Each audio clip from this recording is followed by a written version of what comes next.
Hey, I'm Justin Perry. I have got a word for you out of the book of Song of Solomon. This is a book I feel God is really speaking to His people through, especially this year in 2023. It's the story of the bride's relationship with her bridegroom, a picture of our relationship with the Lord.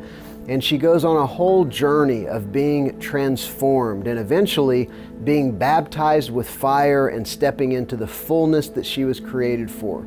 But the very first step in her journey, before she can go anywhere, she has to get one thing settled in her heart. This is out of Song of Solomon, chapter 1. The bride has this revelation that even though she is dark, she is lovely to him. Now, of course, in ancient times, a woman who had dark skin, this was kind of a sign of poverty, that she had to be working outside. So very pale skin was considered beautiful, because only like a princess in a palace would have pale skin. But in her story, she realizes that even though the bridegroom sees her with her dark skin, he says she's lovely, that she's beautiful to him. Of course, this is metaphor. It's a prophetic picture of our walk with the Lord.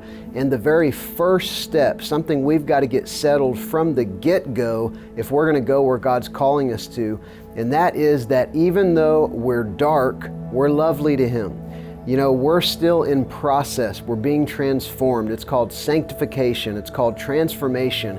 And all along the way, as we're reaching towards perfection, we're reaching towards 100% obedience, we've got to be careful not to fall into the trap of equating our performance and our perfect obedience with God's pleasure over us, with His affection for us. The reality is every single one of us are still going through that transformation process. And all along the way, every step, whether we're doing well, whether we've just had a huge victory, whether we've just fallen and brushed ourselves off and gotten back up again, we are lovely to the Lord. God made Him who knew no sin to be sin for you, that you would become the righteousness of God. This is where our confidence comes from. This is how we can stand before Him knowing that we're fully loved. It's not because of our performance. It's not because we did really well today or last week. It's because the perfect sacrifice of the perfect Son has washed you and I perfectly clean. And whenever the Lord sees us, He sees us as beloved. He sees us as sons and daughters. So I want you to be encouraged that this is something you want to have settled in your heart.